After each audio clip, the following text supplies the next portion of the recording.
So thank you very much for this invitation. And of course, I want to present some sort which is a mixture of what is old and what is new. And also concerning there is a 100th anniversary of the Tractatus Logico-Philosophicus of Wittgenstein. I want to start with logical citation of Wittgenstein. The interesting aspect of Wittgenstein is, of course, that he was not a logician proper in a certain sense, but he had an incredulous literary talent. So my advisor Kreisel always said, he was a student of Wittgenstein, said that the Tractatus is an ode to propositional calculus, which is probably true. And so you can find very beautiful expressed thoughts and ideas, and some of them are even of a let's say lasting importance. So, for example, he discussed the feeling in these two citations that that proving and showing to be true is maybe the same in logic. I mean, he speaks always about propositional calculus, but this is a general thing. And in that sense, one could say, and I start with that also, I bore probably everybody, the sequent calculus is the true realization of this thought, because if you see it like that, the cut-free proof comes closest to a truth table you can imagine in the undecidable framework of first-order logic. And the proof with cuts is, of course, a normal proof, as it was intended by Wittgenstein, a proof from proposition to proposition. And therefore, in a certain sense, cut elimination can be seen as a device which verifies logical proofs. And I also show you the sequent calculus again, also it bores you to the end, I'm sure, simply because I have to make clear which kind of sequent calculus I use. For that, what I will say later, this is of importance. Now, all of us know, many students don't, and some logicians even don't know. Therefore, there are a lot of wrong arguments in the literature is that to make Gensen's procedure, you have to use the mix and not the cut. And that is simply by the matter of fact that if you go after the height, you have to compute with a contraction. And if you compute with the contraction, the induction argument breaks down if you use the cut.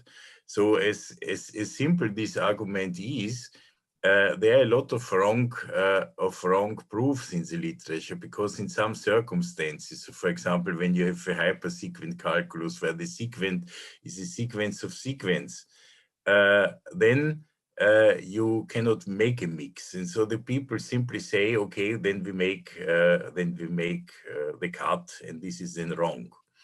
Of course, you can make more complicated measures, and of course you can make a cut elimination in the Schütte-Tate style, where you go after the highest cut and projections. This you can often do in intuitionistic logic. Then you avoid this, but in fact, you can simply count a more complicated height. For that, what we will need later, we have to consider a more complicated form of the mix, which is, of course, not as nice as Gensen's, namely that you only eliminate in the mix formulas which are later contracted. So where in a certain sense it is enforced that they are the same. Yeah.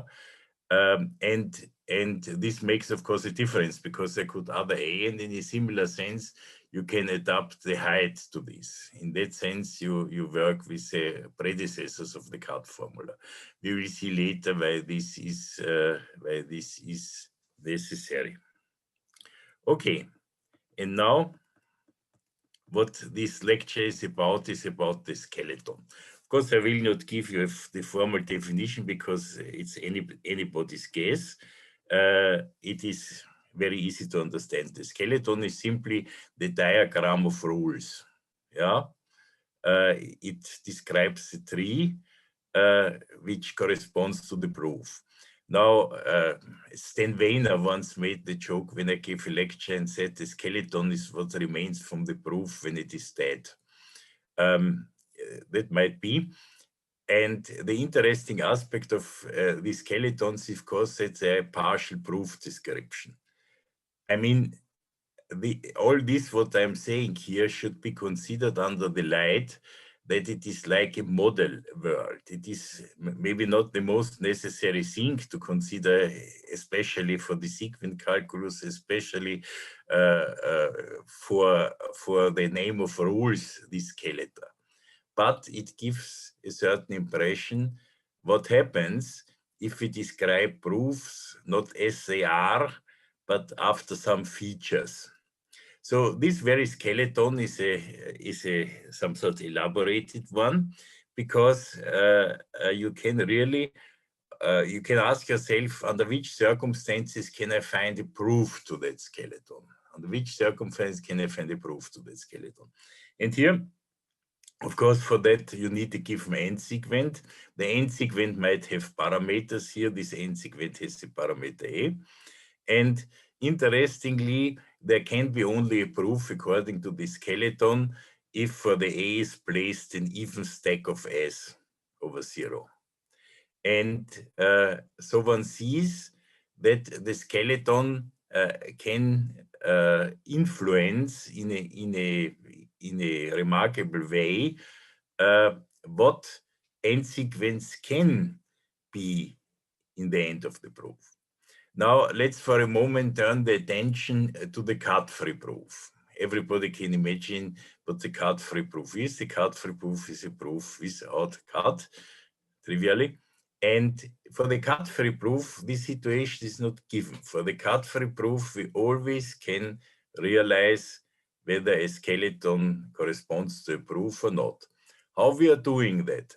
We are doing that in the following way. We start from the bottom node, and then we enact the rules. That means if we come to a, let's say, conjunction right, we form two branches. If we come to a negation, we continue in that way.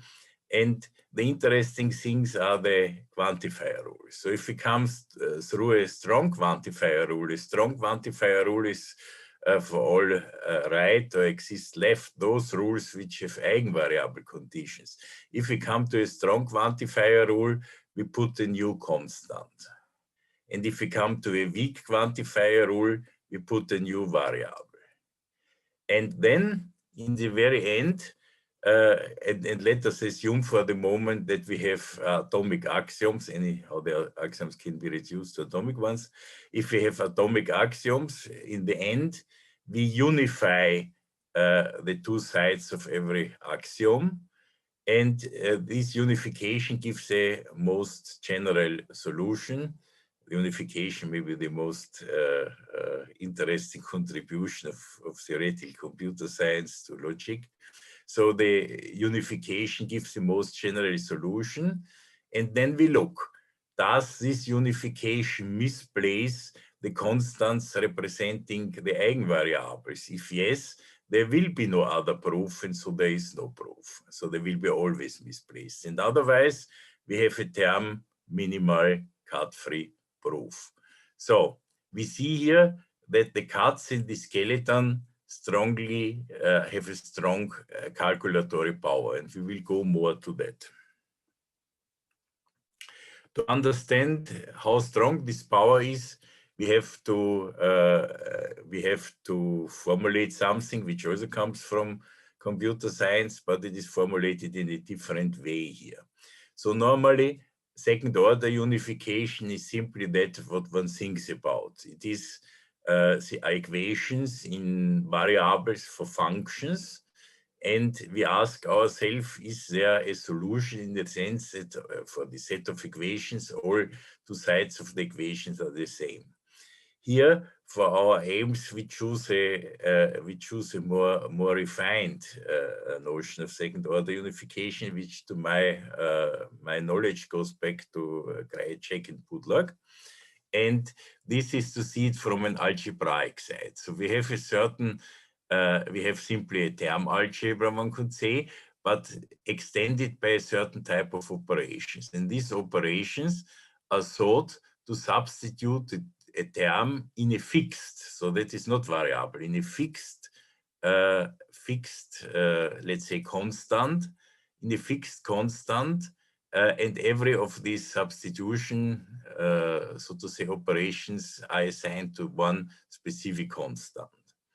And then what means second order unification under that circumstances is simply the execution of the substitutions should bring equal terms on both sides. So this is the idea of second order unification in that sense. Of course, this second order unification is very closely related to the former case, because we could simply, instead of having variables which are zero-placed functions, can be considered a zero-placed second order function, normal term variables, we can replace them as functions of these constants where the substitution operations work on. And then we have, instead of normal variables, we have then second order variables. And as these constants where the substitution should work are explicitly given, we can, of course, execute all the substitutions. And then we come to a second order problem in the usual sense. So they are closely related. And closely related is also that if you have a binary and a unary function symbol, more or less, binary is already sufficient, I would think, we can show that this is undecidable in a strong sense. Namely, it is undecidable in the sense that you can represent every recursively numerable function, as the Matthias theorem does. So the proof of this is quite easy. We simulate, not so easy, we simulate the various components of the Matthias theorem by such second order unification equations. Now, so first of all, we can, for example, produce a successor stack, if you see. So the successor stack is reproduced by the equation which tells you the inside function is the outside function. And under that way, you know that anyhow the result has to be the successor. In this very same sense, we can produce the addition, and non-triviality is only for the multiplication. Here in the multiplication, one uses more or less a countdown argument. A countdown argument where one writes the components in the way is shown here, and then one shows by induction that in fact this works, and so in the very end we get that this is a multiplication. So now we come to that where we use this. Basically, this is the point. So it is now possible to show, I said before, that these skeleton with cuts are very strong. So it is now possible to show simply that we can construct for every recursively numerable set a skeleton with universal cuts only, such that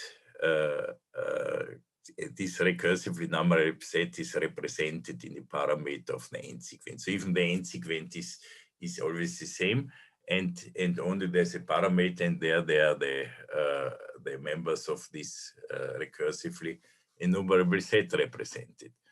And now this is, of course, a very strong form of undecidability. And how does the argument work? So the argument, which goes back to Oref Koff more or less, The argument is a quite simple one. So I wanted to describe it in a direct way. Without, of course, I could do it by induction and such the construction. So the idea is that you use the contraction to enforce this second order unification. So the idea is you reproduce the situation which is described here. You have PA or PD and PS of PT. And now you infer, you infer existential quantifiers and you contract them. And the point is, by the eigenvariable condition on the left side, you really can enforce that the A is variable, that the A is bound by this existential quantifier. Then this means that the existential quantifier binds also the A in D. Now, if that is then contracted with the other formula, it means that the portion of S which corresponds to A, so to say, S is the portion corresponding to A in T, and this has to be the same form. And this means that, in fact, I realize that T is the outcome when I substitute S for A in D. And this is exactly the trick. And then, of course, what one does is one makes this existential quantification disappear. That can be done by, let's say, weakening from the other side and so on. And the real interesting thing is, as you have seen, you need in reality only, let's say, existential quantifiers. You could do the same with universal quantifiers as you want. This is completely symmetric in classical logic. And it is also so that even one cut is sufficient, because you can combine all these second order unification problems in one. So in fact, one universal or one existential cut is sufficient, such that the skeleton is undecidable in a very, very strong sense. Now, let's compare it to another, at the first glance, not really related problem. Semi-unification. Of course, semi-unification is much less known than unification or second order unification or similar. The semi-unification problem is, let's say, a problem where you have pairs of terms and you want that the left term becomes the substitution instance of the right term. So you're searching a substitution such that the left side under the substitution is the substitution instance of the right side under the substitution.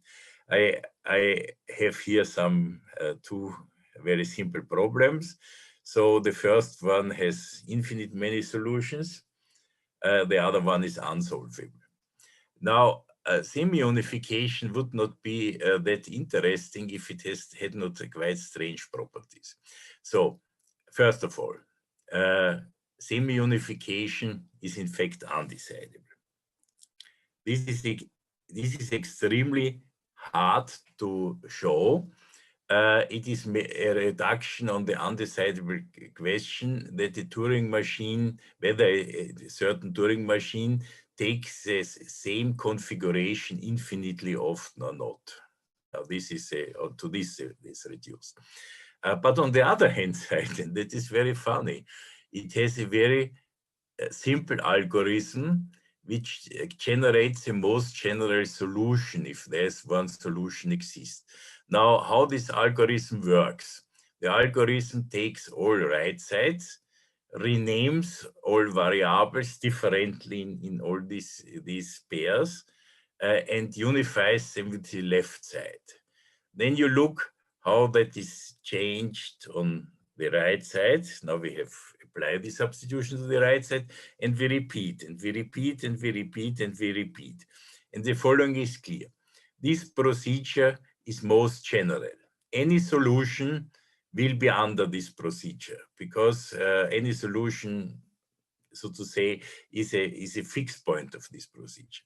And on the other hand side, if there is a solution, then the procedure terminates, because what the procedure does, it increases the complexity of the terms. So by more and more and more and more is substituted. And so if there is any solution, it is a limit of this process. And therefore, semi-unification terminates with the most general solution if there is a solution exists.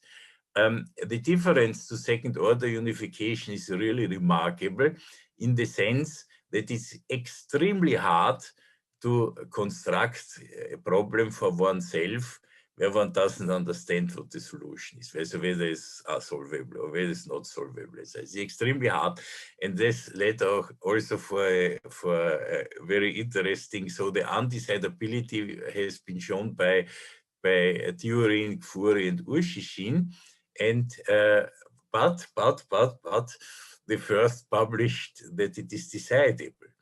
So there is a very hard journal called Information Processing Letters, very tough journal. This is a so to say a journal for algorithmic problems in computer science. And in this information processing letter, first the proof of decidability appeared. Yeah. And then 2 volumes later, the proof of undecidability appeared. Yeah. And the thing with the decidability is really tragic, but it says something about the human way to deal with problems, because they made a case distinction with 17 cases, and they forgot the 18th. And the 18th case lacked, therefore it was shown to be decidable. So this is semi-unification. And now comes the interesting thing, that by this semi-unification, you can now show that if you have a skeleton with universal cuts, then it is really decidable. If you interpret the quantifier inferences differently, namely not as inferring a single quantifier, but inferring a block of quantifiers of the same kind. There's also several universal, but you do not fix how long the block is. The block can be somehow, and under that circumstances, it is decidable. First of all, it goes, as the sketch shows, into a semi-unification problem, because I showed this on this simple existential axiom, because the AT, they exist in XAX. This is a second-order unification problem. If you have A and A stroke and you want to know whether they can be brought into that form. But if you do not fix the blocks, you simply say the left side should be the substitution instance of the right, and basta. And it works. And why it is decidable? It is decidable because the undecidability of semi-unification depends on the fact that it reproduces itself on the other side. So you take the left side, rename the variables, unify with the right side, go back, take the variables, unify with the right side. Now comes a big point of the regularity of the sequent calculus proofs. The regularity of the sequent calculus proofs guarantees that the variables do not occur on the other side, which are the carrier of the universal quantifiers. And therefore, after, so to say, one step as a going and again going, the thing stops. And for that reason, it is decidable. But this is in fact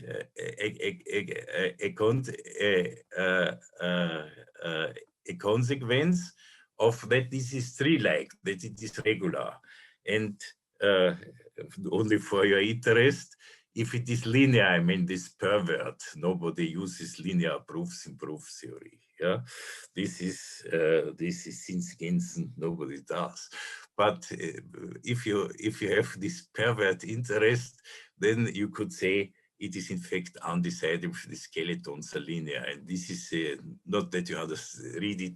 This is a representation of any semi-unification problem in a linear skeleton. Okay, so what all? Sorry, yes, a question. Sorry, yeah. With the linear, just yeah. I understand nearly no word. This is the problem. Can you repeat, please? When you say you mean just like a sequence each one? Yes, that I mean. Linear, I mean in the old. But can't you unfold this into So they let me say what I understand on the linear. I didn't completely understand your question, but I want to say what I understand on the linear. Linear is, as in the sense of Hilbert, a sequence of sequence, and every sequence is a direct consequence by one of the sequence calculus rules of sequences with lower index. Yeah, and in that case, of course, the regularity is not given or cannot be given. And therefore, you can represent these semi-unification problems because in a certain sense, the variables have the same source. This is, by the way, this gives me the opportunity to ask for a problem. This puzzles me for long. Maybe somebody can solve it. If you have such a linear proof, what is the minimal cost to make it regular? This is an interesting question because, of course, if you make it three-leg, you can make it regular, but it's not necessary. You could, for example, have the strategy always to quantify all variables, then to instantiate them differently, and then to quantify them again, and so on. So it's not completely clear what the cost really is. I thought about that for long and came to no conclusion.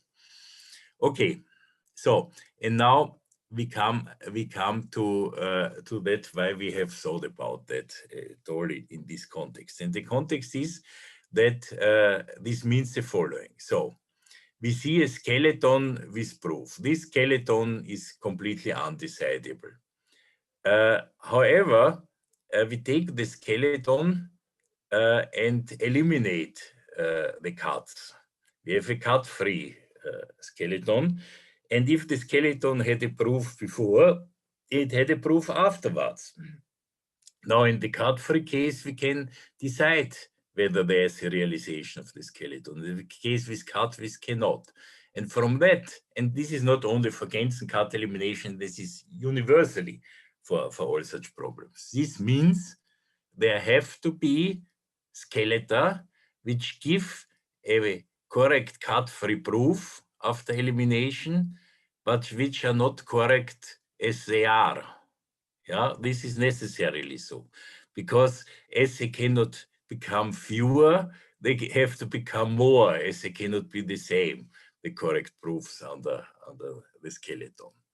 And now this gives us the cut elimination as an error correcting device. Now that we can do with any cut elimination which works on the skeleton alone, and this is in the context of logic usually so. I mean, this is not so in the context of, say, Peano arithmetic, because there the elimination depends on the term level, so not on the skeleton alone. So, for example, if you think of Gensen's second consistency proof, we have to know certain terms, what value certain closed terms have. They determine which is the skeleton which follows. So it is a sequence of cuts then, but how long this sequence is. And so we have to, but we have, if we take Gensen procedure, to employ this mix, namely, as it is obviously clear, a cut elimination on the skeleton cannot relate on formulas which are the same, as we do not know what are the formulas are. Therefore, it has to relate on the formulas which know they are the same, because they are contracted. Yeah. So this is all. And of course, the device is easy to configure, and I want to make a small example. This small example is something which is not correct, but will become correct. Why this is not correct? If you look at that, you will see that there is an OR left, and there are two different axioms, and the formula that are two different PC and PD. and they should be contracted. And this is impossible. So there is no realization. Now, if we start to eliminate these things, there's still no realization. Still there is this contraction. But now, let's say this eats it up, and then in the end we have the in the end the cut disappears, and till C we cannot realize, but that are then the realizations of this. So this is what I already said with the cut-free skeletons. And one should also keep in mind the different elimination strategies. Different elimination strategies lead to different proofs. It might be one strategy leads to a skeleton which has no proof, and the other one leads to a skeleton which has a proof. Here's maybe the most easiest context of these things, namely when you have a weakening on both sides. This is a usual argument that cut elimination is totally, if you consider it not as a deterministic procedure by saying first right height and left height and so on and so forth. But if you see it as more indeterministic procedure, then it is totally non-confluent. And the reason, and the easiest example of this non-confluence is, of course, that you can combine any two proofs by a weakening left, weakening right, and then cutting. It's easy. And I've done this here. So the idea is, of course, if you go up one side, all this branch, all the left branch will disappear. And if you go the other side, all the right branch will disappear. So these are the two resulting proofs, one could say, and one of them is realizable and one not. But this is, of course, a superfluous and trivial example, but one can find more involved examples. And in reality, different cut elimination strategies, like, for example, Gensen and Tate strategy, they lead to different proofs which they correct. So in a certain sense, the proofs which are correct, which come out of cut elimination procedures, distinguish them. So now we come to another Wittgenstein citation. This other Wittgenstein citation: logic can always be conceived to be such that every proposition is its own proof. This is maybe the most interesting logical statement in the Tractatus, and is also the only one which Kreisel discussed with me often. So he was not such a fan of the Tractatus. And in reality, this is realized by epsilon proofs. And now why I come to the epsilon proofs is the following. The interest of all these things is that I find that proof theory should be concerned with the meaning of incorrect proofs. This is something that only proof theory can do. This model theory cannot do, yeah, because the incorrect is false. But mathematical experiences know that the mathematicians have a very good feeling whether a proof is reasonable or not. It doesn't matter whether it is correct or not in the first glance. So they still the idea of a good proof. This is similar like if you have a novel and let's say the last paragraph is completely mistyped. So the people still can find out what the sense is of it. And so the mathematician too often, all the Galois theory comes from, I would say, not completely correct proofs of Galois corrected by Abel. Yeah. So, and now, therefore, I turn to epsilon calculus, because if you ask for yourself what means the nearly correct, then epsilon calculus has an interesting answer. Epsilon calculus is an answer for many things. The quantifiers are represented by operations that Hilbert was very fascinated of. Of course, the epsilon calculus has some sort of a lack of practicality, which you can see in the translation of this thing. Yeah, so it is, I would say, hard to literally work with epsilon calculus. Yeah, it's hard. Yeah, this is the translation, and I'm very glad that this is really done by a computer. Otherwise, I could not be completely sure that it is correct. Yeah, and it is done by a computer. So, but we are speaking now of its theoretical value, and of course one can improve it practically. So the point of epsilon calculus is that it transforms any first order proof in a tautology, namely in a tautology where you have the so-called critical formulas, and the critical formulas are that what remains from axiom as AT implies there exists an XAX. And the conjunction of these critical formulas implies the translation of the original resulting formula of the proof. And now here we are speaking not of sequence calculus, but any proof system, even one with infinitely many tautologies. All tautologies doesn't matter. So the translation of tautologies are tautologies. The translation of the substitution axiom is a critical formula, and the translation of the strong quantifier inferences vanishes. Because if you conclude for, let's say, for all xAx from A of A, then you simply substitute A by epsilon x non-Ax. So the strong quantifier inferences are gone, and therefore is also gone the inhibition of the deduction theorem. Yeah. So therefore, this has a full deduction theorem, and therefore the proof tautologically depends on the critical formulas. There's a deduction theorem. Therefore, you have this result. This is the epsilon proof, which is a tautology of its own meaning. And therefore, it comes closest to Wittgenstein's statement. Now, how these things are eliminated? They are eliminated by case distinction. I mean, everything. Wo viel Licht ist, da ist viel Schatten, says Goetz of Berlichingen in Goethe's play. And so, of course, the disadvantage of this is that it doesn't work for intuitionistic logic at all. Yeah, but for classical it works well. And here we see how it is done. We have an elimination by case distinction. We simply substitute the epsilon term by d. We substitute the epsilon term by s, and we assume that neither AT nor AS hold. In the first case, we have, of course, that AT implies BT. In the second case, that AS implies BS, and that all combines to a valid disjunction.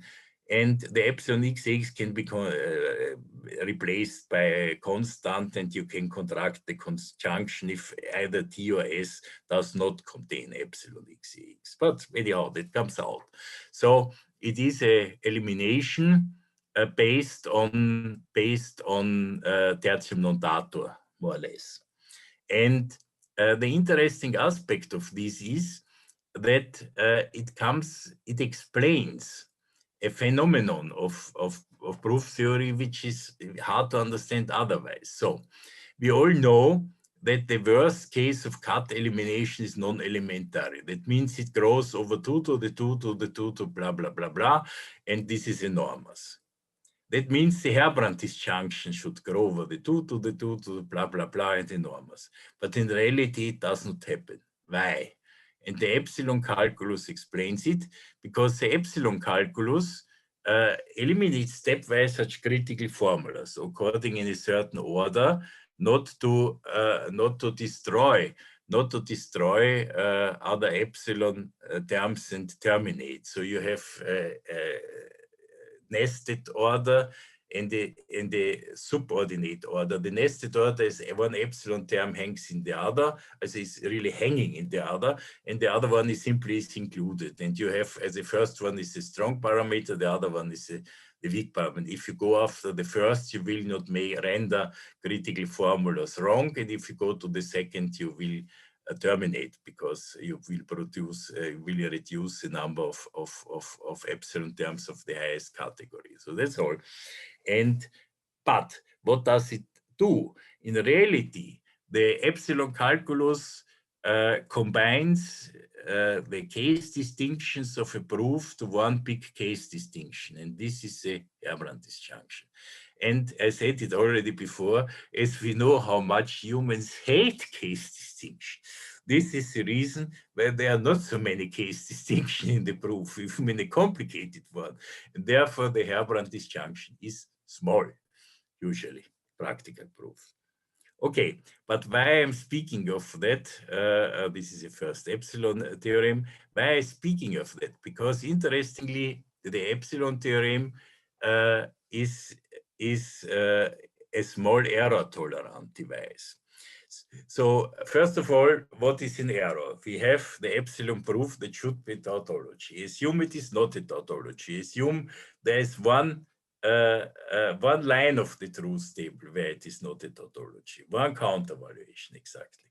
Then curiously, the resulting Herbrand disjunction, after doing the usual elimination procedure according to the epsilon theorem, will also have at most one countervaluation.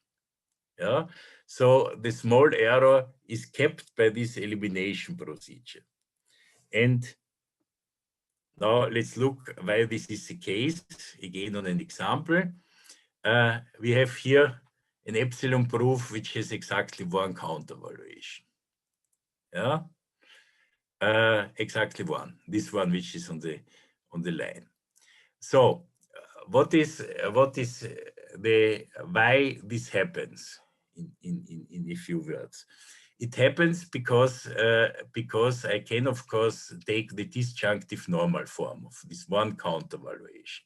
The disjunctive normal form of this one countervaluation is the disjunction of negated or unnegated atomic formulas. Now, if I put them to the proof, this disjunction, then this is a tautology with the disjunction. Yeah, this is clear, because I say when this is countervaluated, then of course it will be a tautology. And now I do the same elimination procedure as in the Hilbert ansatz. The rest remains anyhow the same. And then I also change this disjunction, but I can combine the disjunctions. And so again, I get a bigger disjunction which relate to all atoms, which either is it tautology itself because it happened by the substitution, then the error is corrected, or it is again one countervaluation. And so it continues. This